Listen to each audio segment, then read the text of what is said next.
Hi friends, YouTube ಚಾನಲ್ಗೆ ಸ್ವಾಗತ. Bhagyalakshmi serial ಇವತ್ತಿನ ಸಂಜೆಯಲ್ಲಿ ಏನು ಕತೆ ಅನ್ನೋದನ್ನು ಈಗಲೇ ನೋಡೋಣ. ಸೀರಿಯಲ್ ಇಷ್ಟ ಆದರೆ ಲೈಕ್ ಕೊಡಿ. ನನ್ನ ಚಾನಲಿನ ಸಬ್ಸ್ಕ್ರೈಬ್ ಆಗಿಲ್ಲ ಅಂದರೆ ಸಬ್ಸ್ಕ್ರೈಬ್ ಮಾಡ್ಕೊಳ್ಳಿ ಫ್ರೆಂಡ್ಸ್. ಕಾಮತ್ ಸರ್ ಭಾಗ್ಯ ಅಂತ ಕೂಗ್ತಿದ್ದಾರೆ. ಭಾಗ್ಯ, ಕಾಮತ್ ಮಾವ ಯಾಕೆ ನನ್ನ ಈ ಥರ ಇಷ್ಟೊಂದು ಜೋರಾಗಿ ಕೂಗ್ತಿದ್ದಾರೆ ಅಂತೇಳಿ ಬರ್ತಿದ್ದಾಳೆ. ಮತ್ತೆ ಭಾಗ್ಯ ಅಂತ ಕೂಗ್ತಾರೆ. ಅಯ್ಯೋ, ತಾಂಡವ ಹೋಗ್ಬಿಟ್ಟು ಏನಾದರೂ ಹೇಳ್ಬಿಟ್ರಾ, ಏನು ಇಷ್ಟೊಂದು ಜೋರಾಗಿ ಕೂಗ್ತಿದ್ದಾರೆ ಅಂತೇಳಿ ಗಾಬರಿಯಿಂದ ಭಾಗ್ಯ ಬರ್ತಾ ಇದ್ದಾಳೆ. ನಾನು ಕೂಗಿದ್ದು ಕೇಳಿಸ್ತಾ ಇಲ್ವಾ, ಎಲ್ಲಿದ್ರೂ ಬೇಗ ಬಾ ಅಂತಿದ್ದಾರೆ ಕಾಮತ್ ಸರ್. ಕುಸುಮಾ ಅವರು ಭಾಗ್ಯ ಇಬ್ಬರೂ ಬಂದು, ಮಾವ ಏನಾಯ್ತು ಅಂತ ಭಾಗ್ಯ ಕೇಳ್ತಿದ್ದಾಳೆ. ಏನಾಯ್ತಾ, ಮಾಡೋದೆಲ್ಲ ಮಾಡಿಬಿಟ್ಟು ಏನಾಯ್ತು ಅಂತ ಕೇಳ್ತಿದ್ಯಾ ಅಂತ ಕಾಮತ್ ಸರ್ ಹೇಳ್ತಿದ್ದಾರೆ. ಭಾಗ್ಯ ಗಾಬರಿಯಿಂದ ಅತ್ತೆ ಮಕ್ಕ ನೋಡ್ಬಿಟ್ಟು, ನಾನೇನು ಮಾಡಿದೆ ಮಾವ ಅಂತ ಕೇಳ್ತಿದ್ದಾಳೆ. ಯಾಕೆ ಭಾಗ್ಯ, ಎಲ್ಲ ಸತ್ಯನ ಮುಚ್ಚಿಟ್ಟೆ ಅಂತ ಹೇಳಿ ಕಾಮತ್ ಸರ್ ಕೇಳ್ತಿದ್ದಾರೆ. ನೀನು ಈ ಥರ ಅಂತ ಹೇಳಿ ನಾನು ಅಂದ್ಕೊಂಡಿದ್ದಿಲ್ಲ. ಇವತ್ತು ತಾಂಡವ ಬಂದು ಹೇಳಿದ ಮೇಲೆ ನನಗೆಲ್ಲ ಗೊತ್ತಾಯಿತು ಅಂತಿದ್ದಾರೆ. ತಾಂಡವ ಮನೆ ಆಳು ಕೆಲಸ ಮಾಡೋದ್ರಲ್ಲಿ ನಂಬರ್ 1. ಕಾಮತ್ ಸರ್ ಮುಂದೆನೂ ಬಂದು ಫಿಟ್ಟಿಂಗಿಗೆ ಬಿಟ್ಟ. ಕುಸುಮಾ ಅವ್ರು ಕೇಳ್ತಿದ್ದಾರೆ, ಕಾಮತ್ ಸರ್ ಏನಾಯಿತು, ನೀವು ಈ ಥರ ಎಲ್ಲ ಮಾತಾಡೋದು ನೋಡಿದ್ರೆ ಗಾಬರಿ ಆಗ್ತಿದೆ ಅಂತ. ಮನೆ ಆಳ ಏನೋ ಮಾಡಿದೆ ಅಂತ ಕೇಳ್ತಿದ್ದಾರೆ ಕುಸುಮಾ ಅವರು. ನನ್ನ ಲೈಫಲ್ಲಿ ಇಲ್ಲದೇನು ಹೇಳ್ತಾ ಇಲ್ಲ, ನಡೆದಿರೋದನ್ನೇ ಹೇಳ್ತಾ ಇರೋದು. ನಿನ್ನ ಮುದ್ದಿನ ಸೊಸೆ ಏನೆಲ್ಲ ಮಾಡಿದ್ದಾಳೋ ನನ್ನ ಲೈಫಲ್ಲಿ, ಅದನ್ನೇ ನಾನು ಹೇಳ್ತಾ ಇದ್ದೀನಿ ಅಂತಾನೆ.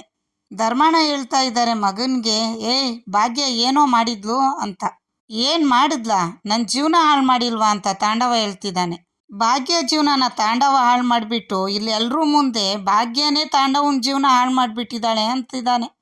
ನೆಮ್ಮದಿಯಾಗಿದ್ದಿದ್ದ ಲೈಫಲ್ಲಿ ಅವಳು ಎಂಟ್ರಿ ಕೊಟ್ಬಿಟ್ಟು ನನ್ನ ನೆಮ್ಮದಿನೇ ಹಾಳು ಮಾಡಿದ್ದು ಸಾಲ್ದ, ಎಲ್ಲ ಮಾಡಿದ್ಲು, ಏನು ಮಾಡಿದ್ಲು ಅಂತ ಕೇಳ್ತಾ ಇದ್ದೀರಲ್ಲಪ್ಪ ಅಂತಿದ್ದಾನೆ ತಾಂಡವ್. ಇನ್ನೂ ಎಲ್ಲ ಹೇಳ್ತೀನಿ ಕೇಳಿ ಅಂತ ತಾಂಡವ ಹೇಳುವಾಗ ಇಲ್ಲಿ ತಾಂಡವ್ ಅವ್ರ ತಾಯಿ ಹೇಳ್ತಾರೆ, ಮನೆ ಹಾಳ, ಯಾಕೋ ಹೀಗೆಲ್ಲ ಮಾಡ್ತಾ ಇದೀಯಾ ಅಂತಿದ್ದಾರೆ.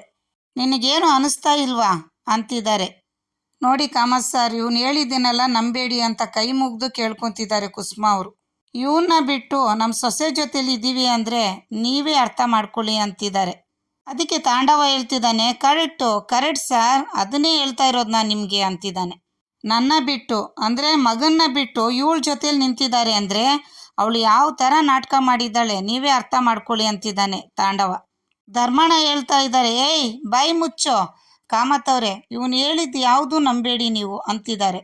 ಸುಳ್ಳು ಯಾವುದು ನಿಜ ಯಾವುದು ಅಂತ ತಿಳ್ಕೊಳ್ಳೋ ಅಷ್ಟು ಜ್ಞಾನ ನನಗೂ ಇದೆ ಅಂತ ಹೇಳಿ ಕಾಮತ್ ಸರ್ ಹೇಳ್ತಿದ್ದಾರೆ. ಕಾಮತ್ ಸರ್ ತಾಂಡವನ ಕಡೆಗಿರ್ತಾರಾ ಇಲ್ಲ ಭಾಗ್ಯ ಕಡೆ ಮಾತಾಡ್ತಾರಾ ನೋಡೋಣ. ಈ ವಿಷಯ ಎಲ್ಲ ಕೇಳಿ ನನಗೆ ತುಂಬಾ ಬೇಜಾರಾಗ್ತಿದೆ ಅಂತಿದ್ದಾರೆ ಕಾಮತ್ ಸರ್. ನೀನು ಹೇಳಿದ್ದು ಎಲ್ಲ ಸರಿಯಾಗಿದೆ ಕಣೋ ಅಂತಿದ್ದಾರೆ. ಈ ಮದುವೆ ಏನಾದರೂ ನಡೆದು ಬಿಟ್ರೆ ನನ್ನ ಮಗನ ಜೀವನ ಹಾಳಾಗೋಗುತ್ತೆ ಅಂತಿದ್ದಾರೆ. ನೀನು ಒಂದು ಕೆಲಸ ಮಾಡು, ಹೋಗಿ ಮದುವೆ ನಿಲ್ಲಿಸು ಅಂತ ಹೇಳಿ ಕಾಮತ್ ಸರ್ ತಾಂಡವನ್ಗೆ ಹೇಳ್ತಿದ್ದಾರೆ. ಭಾಗ್ಯ ಶಾಕ್ ಆಗಿ ನೋಡ್ತಿದ್ದಾರೆ. ಅಲ್ಲಿ ತಾಂಡವಗೂ ಕನಿಕನ್ಗಂತೂ ತುಂಬಾ ಖುಷಿ ಆಗೋಯ್ತು. ಅದಕ್ಕೆ ತಾಂಡವ ಹೇಳ್ತಿದ್ದಾನೆ, ಏನು ಇಷ್ಟು ದಿನ ಮಾಡಿದ ನಾಟಕ ಎಲ್ಲ ವೇಸ್ಟ್ ಆಗೋಯ್ತು ಅಂತ ನೋಡ್ತಾ ಇದ್ದೀರಾ? ಎಲ್ಲರೂ ಕಣ್ಣಿಗೂ ಮಣ್ಣೆರ್ಚಿ ಪೂಜಾ ಮದುವೆ ಮಾಡ್ಬೇಕು ಅಂದ್ಕೊಂಡಿದ್ರಲ್ಲ, ನಾನು ಇರೋವರೆಗೂ ಅದೆಲ್ಲ ಸಾಧ್ಯನೇ ಇಲ್ಲ ಅಂತಿದ್ದಾನೆ ತಾಂಡವ್. ಭಾಗ್ಯ, ಮಾವ ಏನು ಹೇಳ್ತಾ ಇದ್ದೀರಾ ಮಾವ, ಮದುವೆ ಅಂತಿದ್ದಂಗೆ ನೀನೇನು ಹೇಳ್ಬೇಡ ಅಂತ ಕಾಮತ್ ಸರ್ ಹೇಳ್ತಿದ್ದಾರೆ. ನಾನು ನಿರ್ಧಾರ ಮಾಡಿ ಆಗಿದ್ದೆ, ಈ ಮದುವೆ ನಡೆಯಲ್ಲ ಅಷ್ಟೇ ಅಂತಿದ್ದಾರೆ. ತಾಂಡವ, ನೀನು ಹೋಗಿ ಮದುವೆ ನಿಲ್ಲಿಸು ಅಂತ ಹೇಳ್ತಿದ್ದಾರೆ. ಕನಿಕನ್ಗೆ ಖುಷಿಯಾಗ್ಬಿಟ್ಟಿದೆ. ಕುಸುಮಾ ಅವರು ತಾಂಡವನ ಹಿಂದೆನೇ ಹೋಗ್ತಾ ಇದ್ದಾರೆ. ಭಾಗ್ಯ ತಲೆ ಚೆಚ್ಕೊತಾ ಇದ್ದಾಳೆ. ಓಡೋಗ್ಬಿಟ್ಟು ತಾಂಡವನ ಕುಸುಮಾ ಅವರು ಹಿಡಿದು ನಿಲ್ಲಿಸ್ತಾರೆ. ಏನೋ ಮಾಡ್ತಿದ್ಯಾ ನೀನು ಅಂತ ಕೇಳ್ತಾರೆ. ಏನಮ್ಮ ಇಷ್ಟೆಲ್ಲ ಮಾಡಿದ್ದೀನಿ, ಏನು ಮಾಡ್ತಿದ್ಯಾ ಅಂತ ಕೇಳ್ತಿದ್ಯಲ್ಲ ನೀನು ಅಂತಿದ್ದಾನೆ ತಾಂಡವ್. ನಾನು ಈ ಮದುವೆನ ನಿಲ್ಲಿಸ್ತೀನಿ ಅಂತ ತಾಂಡವ ಹೇಳುವಾಗ, ಯಾಕೋ ಹಿಂಗೆಲ್ಲ ಮಾಡ್ತಿದ್ಯಾ ನೀನು ಅಂತ ತಾಯಿ ಕೇಳ್ತಾಳೆ. ನೀನು ಸ್ವಲ್ಪ ಕೂಡ ಮನುಷ್ಯತ್ವನೇ ಇಲ್ವಾ ಅಂತ ಕೇಳ್ತಿದ್ದಾರೆ. ಇದೆಲ್ಲ ನಿನ್ನ ಪ್ರೀತಿ ಸೊಸೆಗೋ ಅಲ್ಲ ನಿನ್ನ ಮುದ್ದಿನ ಮಗಳಿಗೋಸ್ಕರ ಅಮ್ಮ ಅಂತ ಹೇಳ್ತಿದ್ದಾನೆ ತಾಂಡವ್. ಗಂಡನ ಬಿಟ್ಟು ಏನು ಬೇಕಾದರೂ ಮಾಡ್ಕೋಬೋದು ಅಂದ್ಕೊಂಡಿದ್ದಾಳಾ?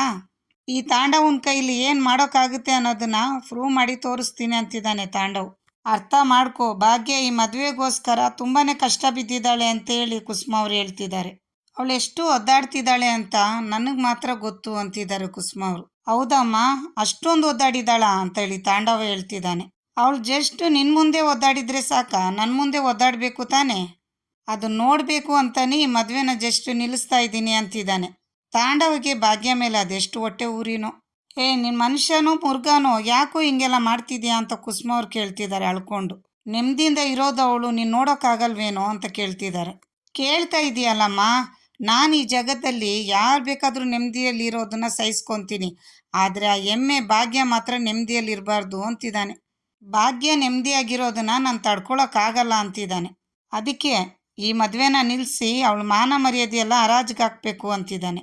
ತಾಂಡವ್ ಹೇಳ್ಬಿಟ್ಟು ಹೊರಡುವಾಗ ಕುಸುಮ ಅವ್ರು ಹೇಳ್ತಿದ್ದಾರೆ, ತಾಂಡವ್ ನೀನು ಸಾಕಾಗುವಷ್ಟು ಪಾಪ ಮಾಡಿಬಿಟ್ಟಿದ್ಯಾ ಅಂತೇಳಿ ಕೈ ಹಿಡಿದು ಎಳೆದು ನಿಲ್ಲಿಸ್ತಾರೆ ಅವನ್ನ.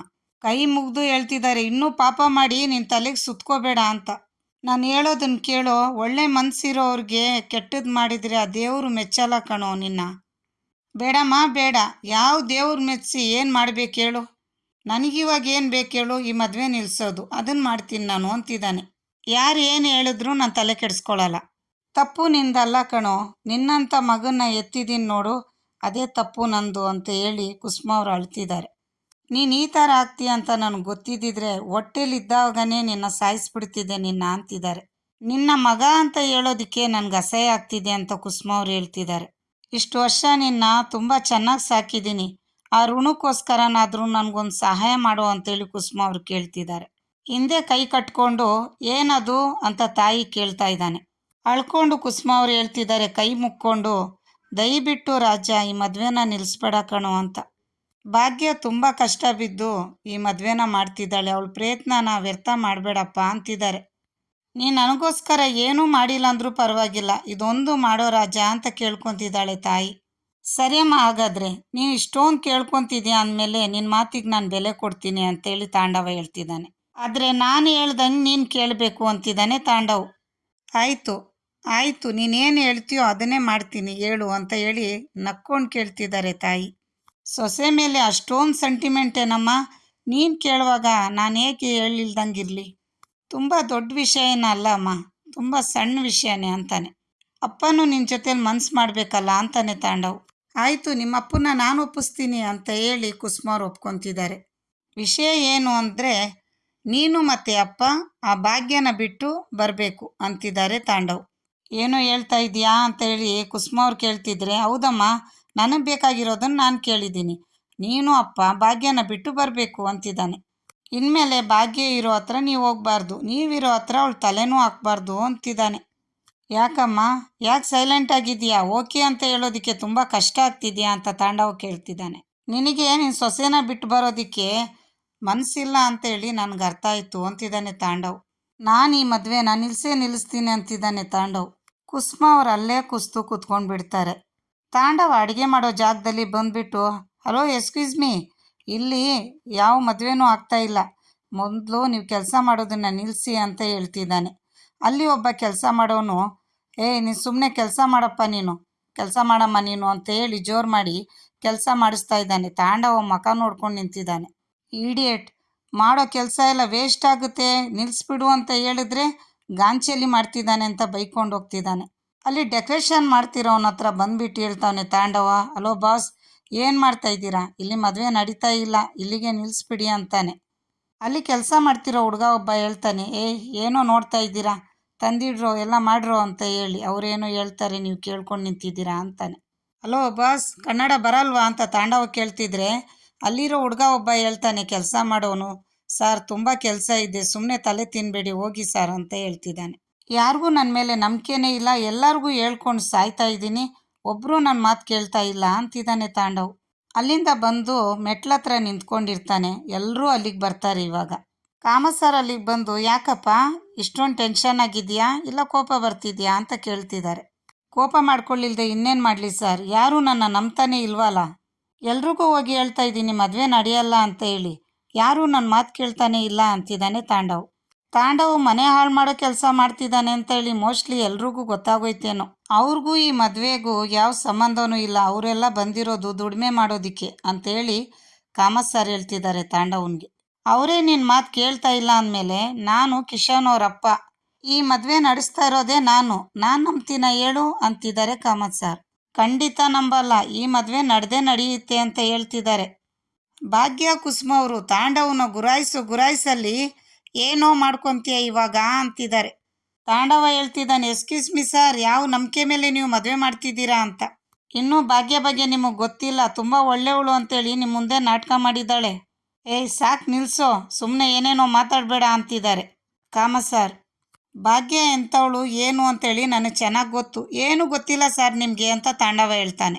ನನ್ನ ಜೀವನ ಹಾಳು ಮಾಡಿ ನನ್ನಿಂದ ಎಲ್ಲ ಕಿತ್ಕೊಂಡಿದ್ದಾಳೆ ಅಂತಿದ್ದಾನೆ ತಾಂಡವ್.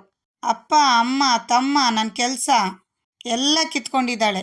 ಎಲ್ಲಕ್ಕಿಂತ ಹೆಚ್ಚಾಗಿ ನನ್ನ ನೆಮ್ಮದಿನೇ ಕಿತ್ಕೊಂಡಿದ್ದಾನೆ ಅಂತ ತಾಂಡವ್ ಹೇಳುವಾಗ ಧರ್ಮಣ್ಣ ಹೇಳ್ತಾನೆ, ತಾಂಡವ್ ಮುಚ್ಚೋ ಬಾಯಿ ಅಂತ. ಭಾಗ್ಯ ಏನೋ ಮಾಡಿದ್ದಾಳೆ, ಮಾಡಬಾರ್ದನ್ನೆಲ್ಲ ಮಾಡಿರೋದು ನೀನು ಅಂತ ಹೇಳ್ತಿದ್ದಾರೆ. ನೋಡಿ ಸರ್, ನೀವು ಭಾಗ್ಯ ಬಗ್ಗೆ ತಪ್ಪಾಗಿ ತಿಳ್ಕೊಂಡಿದ್ದೀರಾ. ನೀವು ಅಂದ್ಕೊಂಡಿರೋಷ್ಟು ಒಳ್ಳೆಯವಳೇನಲ್ಲ. ಇನ್ನು ಪೂಜಾ ಬಗ್ಗೆ ಹೇಳ್ತೀರಾ, ಇವಳು ಬೆಳೆಸಿರೋ ಹುಡುಗಿನೇ, ಇವಳ ಥರನೇ ಇರ್ತಾಳೆ ಅವಳು ಅಂತಿದ್ದಾನೆ. ಅಕ್ಕ ತಂಗಿ ಇಬ್ಬರೂ ಕೈ ಕಟ್ಕೊಂಡು ನಿಮ್ಮ ಮುಂದೆ ಒಳ್ಳೆಯವರು ಅಂತೇಳಿ ನಾಟಕ ಮಾಡಿರ್ತಾರೆ. ನಿಮ್ಮ ಮನೆ ಹಾಳು ಮಾಡೇ ಮಾಡ್ತಾಳೆ ಆ ಪೂಜಾ ಅಂತಿದ್ದಾನೆ. ನಿಮ್ಮನ್ನೆಲ್ಲ ಬೇರೆ ಬೇರೆ ಮಾಡ್ತಾಳೆ, ನೋಡ್ತಾ ಇರಿ ಅಂತಿದ್ದಾನೆ ತಾಂಡವ್. ಸುಮ್ಮನೆ ನಿಮ್ಮ ಮಗನ ಜೀವನ ಹಾಳು ಮಾಡಬೇಡಿ, ಆ ಪೂಜಾನು ಭಾಗ್ಯ ಥರನೇ ಮನೆ ಹಾಳಿ ಅಂತ ಹೇಳುವಾಗ ಕಾಮ ಸರ್ ತಾಂಡವನ್ಗೆ ಕೆಪಾಳು ಕೊಡಿತಾರೆ. ಬೇಕಿತ್ತಾ ಈ ದೊಡ್ಡ ಮಂಗಳಾರತಿ ತಾಂಡವನ್ಗೆ? ತಾಂಡವ್ ಏನು ಸರ್ ಮಾಡ್ತಾ ಇದ್ದೀರಾ ಅಂತ ಕೇಳ್ತಾನೆ. ಅದಕ್ಕೆ ಕಾಮ ಸರ್ ಹೇಳ್ತಿದ್ದಾರೆ, ನಿನ್ನಂಥವ್ನಿಗೆ ಇನ್ನೇನೋ ಮಾಡಬೇಕು, ಅವಾಗಿಂದ ನೋಡ್ತಾ ಇದ್ದೀನಿ ಬಾಯಿ ಬಂದಂಗೆಲ್ಲ ಮಾತಾಡ್ತಿದ್ದೀಯಾ ಅಂತಾರೆ. ನೀವು ತುಂಬ ದೊಡ್ಡ ತಪ್ಪು ಮಾಡ್ತಿದ್ದೀರಾ ಅಂತೇಳಿ ತಾಂಡವ ಹೇಳುವಾಗ ಇನ್ನೊಂದು ಏಟು ಹೊಡಿತಾರೆ. ಹೌದು ಕಣೋ, ಇಷ್ಟೊತ್ತು ನಿನ್ನ ಮಾತನ್ನ ಕೇಳಿಸ್ಕೊಂಡಲ್ಲ, ಅದು ನಾನು ಮಾಡಿದ ತಪ್ಪು ಅಂತಿದ್ದಾರೆ. ಅಲ್ಲ ಸರ್, ನೀವು ಈ ಥರ ಎಲ್ಲ ಮಾಡಿದ್ರಲ್ಲ ಅಂತ ತಾಂಡವ ಕೇಳುವಾಗ ಮತ್ತೊಂದು ಏಟು ಇನ್ನೊಂದು ಕೆಪಾಳು ಕೊಡಿತಾರೆ. ಇಲ್ಲೂ ಭಾಗ್ಯ ಗೆದ್ಲು.